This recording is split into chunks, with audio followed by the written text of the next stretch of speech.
Hello friends, positive study point में एक बार फिर से आपका स्वागत है। जीके के आज हम कुछ मोस्ट इम्पोर्टेंट क्वेश्चन देखेंगे जो कि हमारे एग्ज़ाम के लिए बहुत महत्वपूर्ण है। सभी क्वेश्चन बहुत ही इम्पोर्टेंट है, बहुत ही अच्छे जो क्वेश्चन लाया हूँ और वीडियो अंत तक देखिएगा, सब क्वेश्चन कीजिएगा, एक ही क्वेश्चन मिस मत कीजिएगा, ठीक है।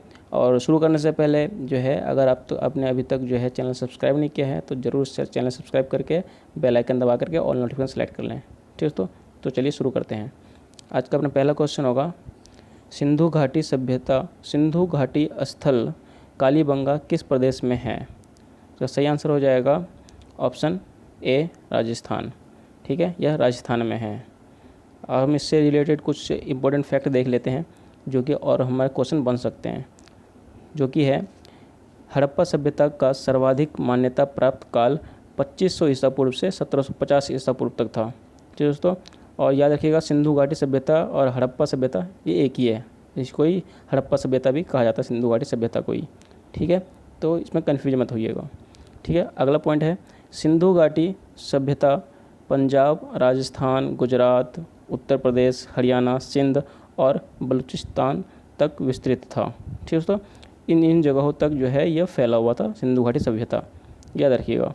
अगला पॉइंट है, सिंधु घाटी सभ्यता में घोड़े का अवशेष कालीबंगा में ही मिली थी, ठीक है, कालीबंगा से ही घोड़े का अवशेष मिला था, ये भी याद रखिएगा, ठीक है। चलते हैं अगले क्वेश्चन पे। अगला क्वेश्चन है, भारत में आर्यों का आगमन कब हुआ था? इसका सही आंसर हो जाएगा ऑप्शन ए 1500 ईस्वी पूर्व, ठीक है, 1500 ईस्वी पूर्व। देखते हैं कुछ इंपॉर्टेंट फैक्ट जो कि हमारे और भी क्वेश्चन बन सकते हैं।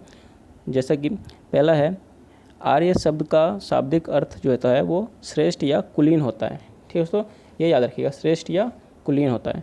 अगला पॉइंट है, आर्य सर्वप्रथम सप्त सैंधव प्रदेश में आए थे, ठीक है। अगला पॉइंट है, सुदास ने आर्यों को रावी नदी के तट पर पराजित किया था, ठीक है, ये भी याद रखिएगा, इससे भी क्वेश्चन बन सकते हैं। अगला क्वेश्चन है, वेदों की कुल कितनी संख्या है? तो वेदों की कुल कितनी संख्या है? इसका सही आंसर हो जाएगा ऑप्शन सी 4। टोटल 4 वेद हैं। कौन कौन से हैं? जिससे देखो तो वेद शब्द का जो अर्थ होता है वो क्या होता है? ज्ञान होता है। और 4 वेद कौन कौन से हैं? ऋग्वेद, यजुर्वेद, सामवेद, अथर्ववेद, ठीक है। और ऋग्वेद जो है वो सबसे प्राचीन वेद है, ठीक है, याद रखिएगा ये भी। अगला क्वेश्चन है, दिलवाड़ा मंदिर कहाँ पर स्थित है? बताना है, दिलवाड़ा मंदिर कहाँ पर स्थित है? सही आंसर हो जाएगा आबू पर्वत, आबू पर्वत, ऑप्शन डी सही आंसर हो जाएगा, ठीक है दोस्तों। और दिलवाड़ा का प्रसिद्ध जैन मंदिर सामंत बीमल ने बनवाया था। किसने बनवाया था? सामंत बीमल ने बनवाया था, याद रखिएगा, सामंत बीमल ने, ठीक है।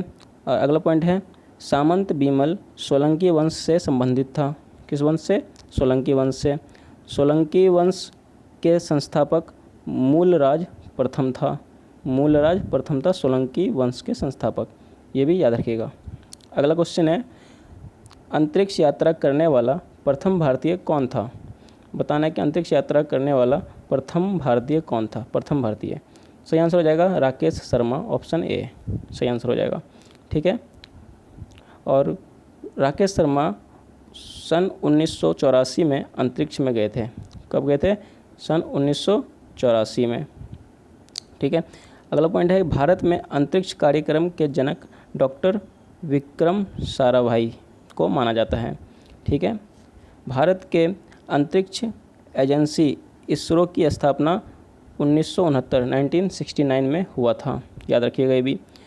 इसरो यानी कि इंडियन स्पेस रिसर्च ऑर्गेनाइजेशन का मुख्यालय बेंगलुरु में स्थित है। तो सब पॉइंट याद रखिएगा, सब इम्पोर्टेंट है।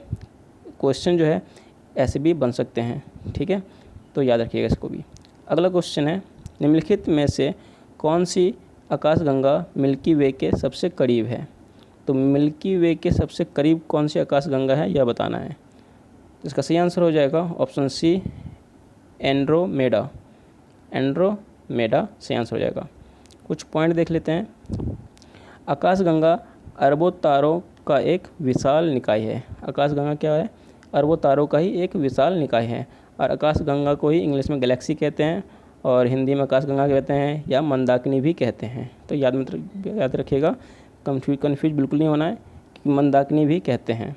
ठीक है, तो अगला पॉइंट है एंड्रोमेडा यानी कि देवयानी, हिंदी में कहते हैं देवयानी, सर्पिल आकार वाली मंदाकिनी है, सर्पिल आकार वाली मंदाकिनी है। और जो है सर्पिल आकार वाली मंदाकिनी सबसे बड़ा होता है, इसका आकार जो होता है सबसे बड़ा होता है। ठीक है, अगला पॉइंट देखिए, मंदाकिनी का आकार प्रायः 3 प्रकार के होते हैं। जो आकाशगंगा है उसके आकार जो है वो 3 प्रकार होते हैं, सर्पिल, दीर्घवृत्तीय और अनियमित, यह 3 प्रकार के होते हैं। ठीक है, ये पॉइंट हो गया। सर्पिल आकार जो है, सर्पिल आकार की मंदाकिनी सबसे बड़े आकार के होते हैं। और अगला पॉइंट है ब्रह्मांड में लगभग 10 अरब मंदाकिनी होते हैं, यानी कि 10 अरब आकाशगंगाएँ पाई जाती हैं। ठीक है, अगला क्वेश्चन है नेत्र गोलक को नियंत्रित करने के लिए कितनी मांसपेशियां का इस्तेमाल किया जाता है। तो नेत्र गोलक मतलब होता है लेंस, जो हमारे आँखों में लगाता है उत्तल लेंस, उसको नेत्र गोलक कहते हैं। ठीक है, तो उसको जो है होल्ड करने के लिए कितनी मांसपेशियां जो है हमारे उस पर इस्तेमाल होते हैं, पकड़ कर रखता है। तो इसका सही आंसर हो जाएगा ऑप्शन सी 6 मांसपेशियां जो है वो पकड़ कर रखते हैं हमारे लेंस को, आई लेंस को। ठीक है, तो याद रखिएगा। कुछ पॉइंट देख लेते हैं, जैसा कि पॉइंट पहला है रेटिना की शंकु यानी कि कोन्स, रेटिना के जो कोन्स होते हैं, कोन्स कोशिकाएं, शंकु आकार का जो कोशिकाएं होते हैं जो हमारे रेटिना में पाए जाते हैं, उसको जो है उसका काम क्या है, वो रंगों को पहचानता है, वो उसमें रंग का मतलब बताता है कि किस रंग के वस्तु हैं, तो वो हमें रंगों का अभाव करवाता है, आभास करवाता है, रंगों का आभास करवाता है। ठीक है, ये हो गया। अगला पॉइंट है रेटिना की जो छड़ है, रॉड्स कोशिका जो हमारे आँखों में, एक तो शंकु कोशिका पाई जाती है, एक रॉड्स आकार के कोशिका पाई जाती हैं। और इसका जो काम है रॉड्स कोशिका का, जो छड़ कहते हैं, तो ये प्रकाश की तीव्रता का आभास करता है, प्रकाश की तीव्रता का आभास करता है। जो हमारे आँख में प्रकाश पड़ता है ना, वो कितना तीव्र है, कितना कम है, तो उसका जो है आभास करता है। ठीक है, अगला पॉइंट है आँखों के रंग से मतलब है आइरिस के रंग से। ठीक है, आँखों का जो रंग होता है अलग अलग, किसी का भूरा, काला, तो हमारे आइरिस पे डिपेंड करता है हमारा आइरिस का रंग कैसा है। अगला क्वेश्चन है न्यूनतम स्पष्ट दृष्टि दूरी जो होता है हमारे आँखों का, वो होता है 25 सेंटीमीटर। 25 सेंटीमीटर से हम नज़दीक और ले आएंगे वस्तु को अपने आँखों के, तो हम देख नहीं पाएंगे, साफ साफ नहीं देख पाएंगे, ओझल हो जाएगा, वो धुंधला हो जाएगा। ठीक है, तो याद रखिएगा, ये क्वेश्चन पूछाता है कि कितना दूरी हमारे लिए स्पष्ट दृष्टि होता है, तो 25 सेंटीमीटर। अगला क्वेश्चन देखते हैं पोलो के प्रारंभिक खेल में प्रत्येक टीम में कितने खिलाड़ी होते हैं। तो बताना है कि पोलो के जो खेल में पे कितने खिलाड़ी होते हैं। सही आंसर हो जाएगा ऑप्शन ए 4 खिलाड़ी होते हैं। ठीक है, कुछ पॉइंट देख लेते हैं। पोलो खेल का जन्मभूमि फारस को माना जाता है। तो पोलो खेल का जो जन्मभूमि है वो फारस को माना जाता है। ठीक है, भारत में पोलो खेल का जन्मभूमि मणिपुर को माना जाता है। क्या ये इंडिया में जो है मणिपुर में शुरुआत हुआ था पोलो खेल का। अगला पॉइंट है बंकरा, चक्कर, बंडर, एंगल शॉट, चुक्का, मैलेट आदि जो है ये पोलो खेल के ही शब्दावली हैं। तो याद रखिएगा, ये सब शब्दावली पूछा जाते हैं खेलों के बारे में। अगला क्वेश्चन देखते हैं अपन। मेडिकल स्कूल से स्नातक करने वाली दुनिया की पहली महिला कौन थी। सही आंसर हो जाएगा इसका जिन्होंने मेडिकल स्कूल से दुनिया में सबसे पहली बार मेडिकल करने वाली महिला थी, मेडिकल की ग्रेजुएशन मेडिकल में, तो वो थी एलिजाबेथ ब्लैकवेल। ऑप्शन बी सही आंसर हो जाएगा, एलिजाबेथ ब्लैकवेल। कुछ पॉइंट देख लेते हैं, जैसे कि भारत में प्रथम medical college Lord William Bentinck के कार्यकाल में बनवाया गया था।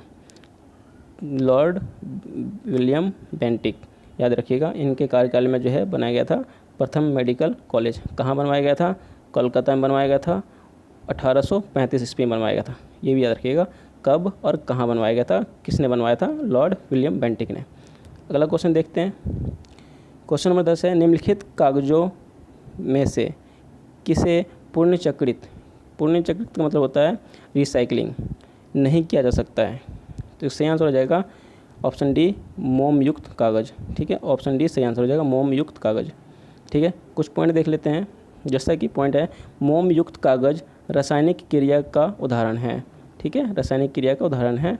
और अगला पॉइंट है कागज़ की उत्पत्ति चीन में हुआ था। याद रखिएगा, कागज़ की उत्पत्ति चीन में हुआ था। कागज़ जो है वो बाँस, सवाई, घास आदि से बनाया जाता है। ठीक है, इन चीज़ों से मिलकर बनाया जाता है कागज़ को। ठीक है दोस्तों, याद रखिएगा। अगला क्वेश्चन है निम्नलिखित में से कौन सी सिंधु नदी की सहायक नदी नहीं है? सहायक नदी नहीं है बताना है, नहीं है। तो कौन सी नदी नहीं है सिंधु नदी की सहायक नदी? चंबल। ऑप्शन सी चंबल सही आंसर हो जाएगा, यह नहीं है। बाकी व्यास, सतलज और रावी यह जो है सिंधु नदी की सहायक नदी हैं। कुछ पॉइंट देख लेते हैं अपना। चंबल यमुना नदी की सहायक नदी है। चंबल जो है यह यमुना नदी की सहायक नदी है, याद रखिएगा। चंबल नदी मऊ यानी कि मध्य प्रदेश के पास जाना पाऊ पहाड़ी से निकलती है। ठीक है, कहाँ से निकलती है? मध्य प्रदेश के जाना पाऊ पहाड़ी से निकलती है।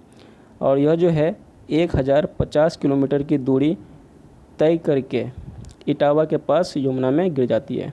ठीक है, इटावा के पास यमुना में गिर जाती है। अगला क्वेश्चन है वह तिब्बतीय बौद्ध भिक्षु जिसने भूटान को एक राष्ट्र के रूप में एकीकृत किया था, तो उस बौद्ध भिक्षु का नाम बताना है। सही आंसर हो जाएगा ऑप्शन बी गवांग नामग्याल। ठीक है, गवांग नामग्याल। कुछ पॉइंट देख लेते हैं इस बारे में भी। वर्तमान में भूटान के प्रधानमंत्री लोतेय तसेरिंग है। कौन है? लोतेय तसेरिंग है वर्तमान में वहाँ के प्रधानमंत्री। कहाँ के? भूटान के। और जो भूटान का जो है बॉर्डर जो है भारत के किन किन राज्यों से लगता है? सिक्किम, पश्चिम बंगाल, असम, अरुणाचल प्रदेश, याद रखिएगा। और विश्व में सबसे पुराना राजवंश जो चल रहा है वह जापान का है। कहाँ का है? जापान का है। 600 BC पुराना है, 600 BC पुराना है।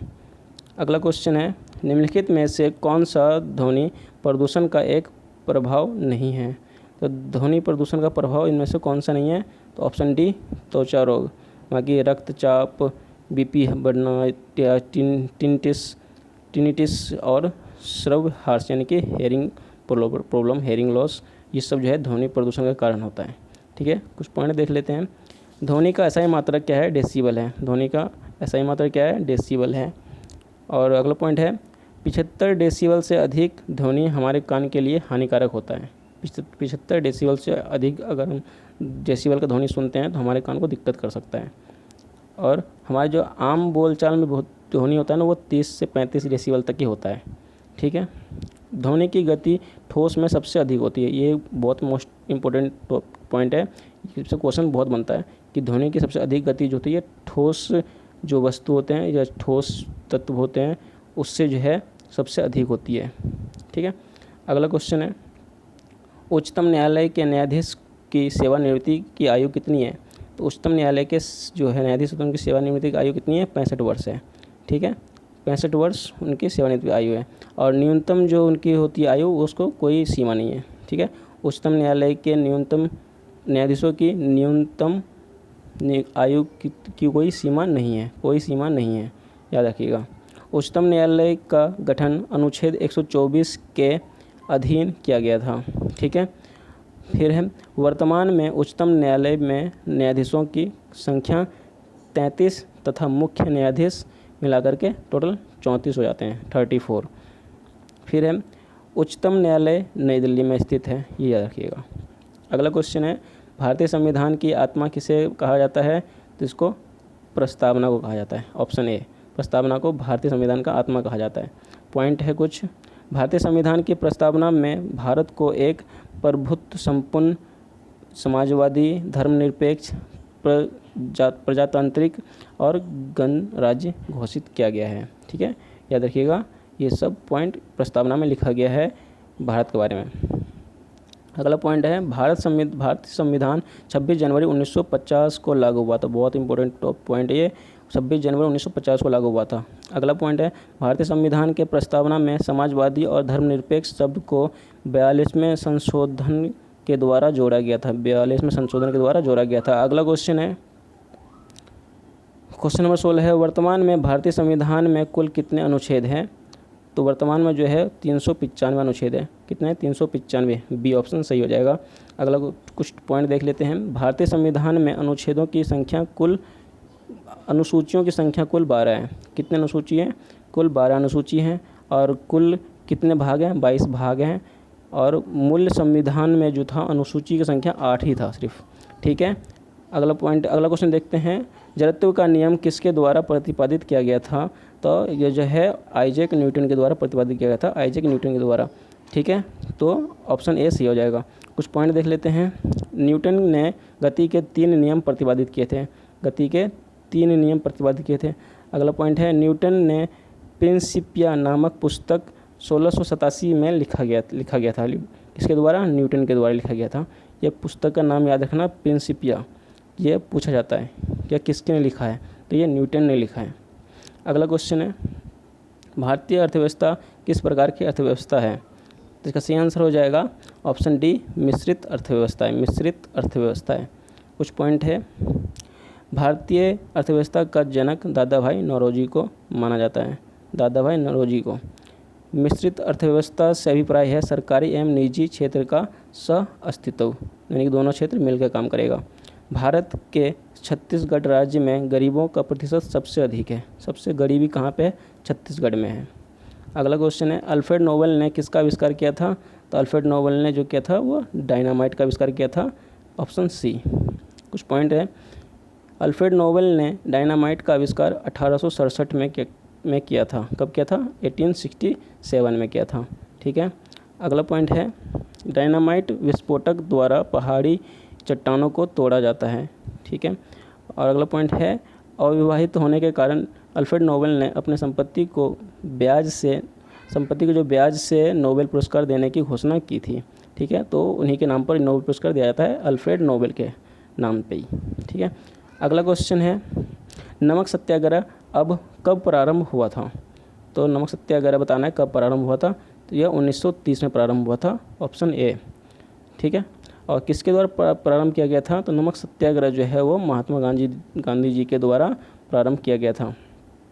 महात्मा गांधी सन 1915 में साउथ अफ्रीका से भारत लौटे थे, सन 1915 में। महात्मा गांधी को सर्वप्रथम राष्ट्रपिता किसने कहा था? सुभाष चंद्र बोस ने राष्ट्रपिता सबसे पहले कहा था। महात्मा गांधी की हत्या नाथूराम गोडसे ने 30 जनवरी 1948 को कर दिया था। कब किया था? 30 जनवरी 1948 को कर दिया था। ठीक है दोस्तों ये टोटल 20 क्वेश्चन थे जो कि बहुत ही महत्वपूर्ण क्वेश्चन है। उम्मीद करता हूँ कि आपको काफ़ी अच्छा क्वेश्चन लगे होंगे, आपके इम्पोर्टेंट हो, आपके लिए काफ़ी आपके एग्जामों में काफ़ी हेल्प करेगा। ठीक है, और क्वेश्चन आपके लिए क्वेश्चन ऑफ द डे, इसका आंसर आपको बताना है कमेंट बॉक्स में, जो भी सही आंसर होगा। क्वेश्चन होगा भारत के राष्ट्रीय संवत के रूप में किस संवत को मान्यता प्रदान की गई है? ऑप्शन ए विक्रमी संवत, ऑप्शन बी शक संवत, ऑप्शन सी कोलंब संवत, ऑप्शन डी ग्रेगोरियन संवत। जो भी सही आंसर है इसका आप कमेंट बॉक्स में ज़रूर बताएं। और अगर वीडियो अच्छा लगा हो तो आप अपने दोस्तों के साथ शेयर कीजिएगा, आगे उनका भी हेल्प हो सके, और एक लाइक ज़रूर कीजिएगा। अगर अभी तक चैनल सब्सक्राइब नहीं किया तो आप सब्सक्राइब करके बेल आइकन दबा लीजिए और ऑल नोटिफिकेशन सेलेक्ट कर लीजिएगा, ताकि हर वीडियो का नोटिफिकेशन सबसे पहले आपको मिल जाए। ठीक है, तो आज के लिए इतना ही, मिलते हैं अगले वीडियो में। तब तक के लिए पढ़ाई कीजिए, मस्त रहिए। जय हिंद, जय भारत।